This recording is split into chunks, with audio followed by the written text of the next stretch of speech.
Hello student, 10वीं गणित में हमारी 7 अध्याय में 7.1 हो गई थी। अब हम स्टार्ट करेंगे 7.2। 7.2 के लिए हम विभाजन बिंदु जो है, जैसे कोई रेखा है, मान लो कोई रेखाखंड है आपका ए बी, है ना, और कोई बिंदु इसको प्रतिच्छेद करता है बीच में, जैसे क्यू बिंदु इसको प्रतिच्छेद करता है, तो ये बिंदु इस रेखा को कितने अनुपात में विभक्त करता है ना। और दूसरी चीज़, जो जिस अनुपात विभक्त करता है, तो जैसे क्यू आपको प्रतिशत कर रहा था, क्यू बिंदु का आपको निर्देशांक ज्ञात करना है, तो उसको ज्ञात करने के लिए आपके पास सूत्र रहेगा ये वाला m1 x2 plus m2 x1 बटे में m1 प्लस m2, और y का मान के लिए रहेगा m1 y2 plus m2 y1 upon में m1 प्लस m2। ये विभाजन बिंदु के निर्देशांक ज्ञात करने के लिए सूत्र आपके पास, ठीक है।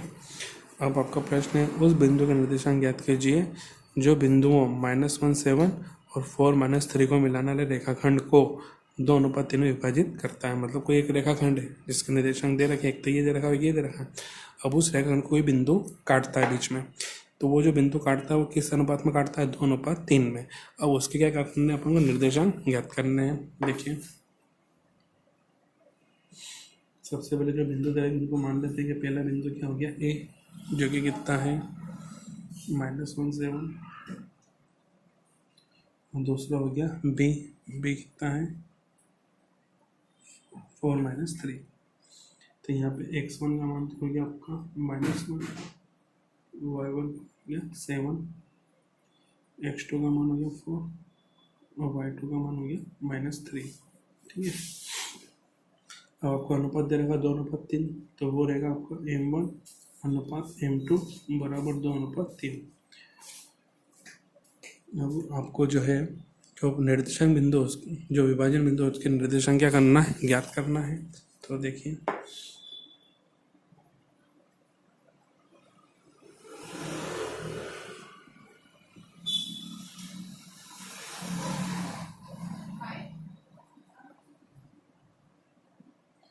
विभाजन बिंदु कितना मान लिया पी, और उसका निर्देशांक कितना होगा x और y। तो हम सूत्र लगाएंगे m1 x2 m2 x बटे m1 प्लस m2। तो m1 का मान कितना है 2, और x2 का मान कितना है 4, फिर m2 का मान कितना है 3, है ना, और x1 का मान कितना है -1, है ना। m1 की जगह आपको 2 रखना है, m2 की जगह आपको 3 रखना है। तो यहाँ नीचे के m1 प्लस m2 मतलब 2 + 3, हो जाएगा 2 × 8, प्लस माइनस माइनस 3 एकम 3, और नीचे 2 और 3 5, 8 में 3 का तो 5 बटे में 5, 5 से 5 कट गया तो कितना है गया 1, ठीक।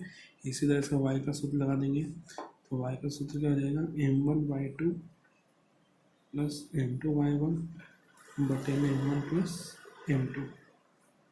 तो m1 का मान कितना आपके पास 2, y2 का मान कितना है -3, m2 का मान कितना है 3, और y1 का मान कितना है 7। नीचे m1 प्लस m2 मतलब 2 + 3। तो देखो प्लस माइनस माइनस 2 3 6, 3 7 21, 2 और 3 5, माइनस प्लस माइनस 21 में से 6 गया तो 15 बटे में 5, 15 कट जाएगा 5 से कितनी बार 3 बार, तो y का मान कितना आ गया 3। तो आपका बिंदु आ गया, तो बिंदु क्या था उसका निर्देशांक x और y, तो x का मान आ गया 1 और y का मान आ गया 3। ये इसके निर्देशांक आ गए, ठीक है। अब इसका प्रश्न नंबर दूसरा देखिए,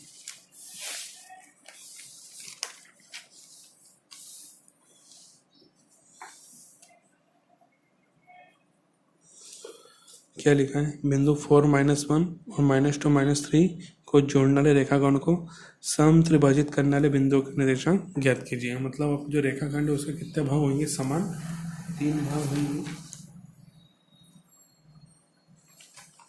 तो समान 3 भाग करने वाले बिंदु के निर्देशांक ज्ञात करना है। तो देखो, सबसे पहले हम रेखाखंड बनाते हैं इसका।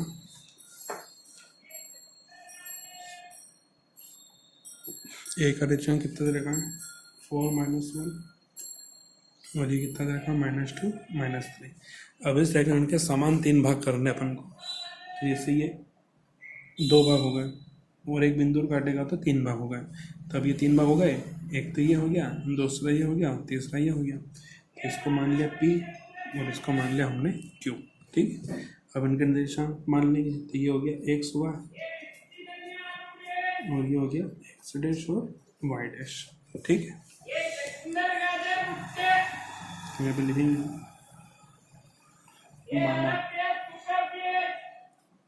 बिंदु A कितना हो गया 4 माइनस और B कितना हो गया -2 8 -3। तो x1 का मान तो हो गया यहाँ पे 4 हो जाएगा, यहाँ y1 का मान हो जाएगा -1, फिर x2 का मान हो जाएगा -2 और y2 का मान हो जाएगा -3। ठीक, अब बिंदु P के निरीक्षण कितने माने अपन ने x y है ना। तो यहाँ पे लिखेंगे बिंदु P के लिए, पहले बिंदु P के लिए ज्ञात करेंगे अपन निर्देशांक है ना। जब बिंदु हम P के लिए ज्ञात करेंगे तो A से P कितना भाग हो रहा है इसका 1 भाग, और P से B तक कितने भाग हो रहे हैं इसके 2 भाग। तो अनुपात कितना हो जाएगा इसका 1:2। तो यहाँ पे लिखेंगे M1 अनुपात 1, M2 कितना हो जाएगा 1:2, क्योंकि P के पहले 1 भाग आ रहा है, P के बाद 2 भाग आ रहा है। तो यहाँ पे सूत्र लगाएंगे x बराबर M1 x2 plus M2 x1 बटे में M1 प्लस M2। M1 का मान कितना है आपके पास 1 और x2 का मान कितना है -2, फिर M2 का मान 2 और x1 का मान कितना है 4। M1 प्लस M2 मतलब 1 + 2 प्लस माइनस 2, ये 2 चौका 8 और बटे में 3, 8 में से 2 गया तो 6 बटे में 3। तो x का मान कितना आ गया 2। ठीक, अब उसी तरह से y का मान निकालेंगे हम इसका y का। तो y का सूत्र लगा देंगे y बराबर M1 y2 plus M2 y1 बटे में M1 प्लस M2। तो M1 का मान कितना है 1 और y2 का मान -3, फिर M2 का मान हो गया 2, y1 का मान -1, फिर M1 प्लस M2 तो 1 + 2 प्लस माइनस 3 प्लस माइनस 2 एकम 2 बटे में 3, ये हो जाएगा -5 बटे में 3। ये y का मान आ गया इसका y का। तो बिंदु P के निर्देशांक आ गए आपके पास। अतः बिंदु P कितना माना था हमने x और y, तो x का मान तो आ गया 2 और y का मान आ गया -5/3। ये बिंदु P के निर्देशांक तो आपको ज्ञात हो गए। अब किसे ज्ञात करेंगे हम Q के लिए। अब लिखेंगे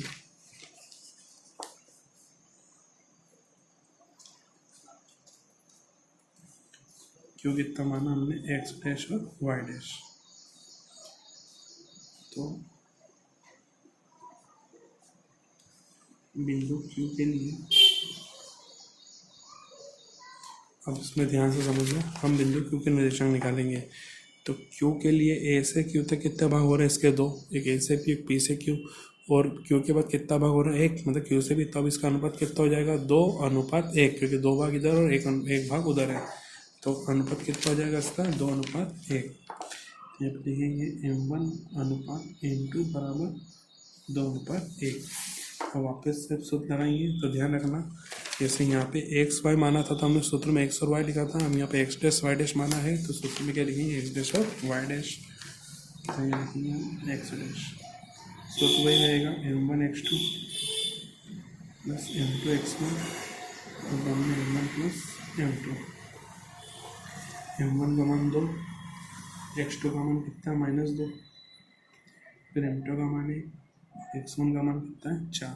M1 प्लस M2 मतलब 2 + 1 प्लस माइनस 2 दूना 4, फिर 4 एकम 4 बटे में 3, 4 में से 4 का कितना बचा 0 बटे में 3। तो एक्स डैश का मान कितना आ गया 0। वाई डैश का सूत्र लगाएंगे तो सूत्र वही M1 y2 plus M2 y1 अपन में M1 प्लस M2। तो M1 का मान कितना है 2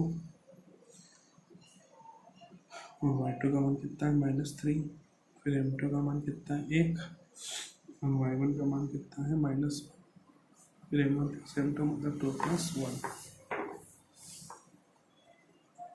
तो plus minus minus 2 × 6, plus minus minus 1 × 1 और ये 3, ये हो जाएगा -7/3। तो यहाँ लिखेंगे अतः बिंदु Q कितना था, x' और y' और Q के निर्देशन कितना आ गया 0 और माइनस का 7/3। ये इसका आंसर हो गया। तो ये आपका प्रश्न नंबर दूसरा भी हो गया कंप्लीट। इसका आगे का प्रश्न हम नेक्स्ट वीडियो में करेंगे। Thank you.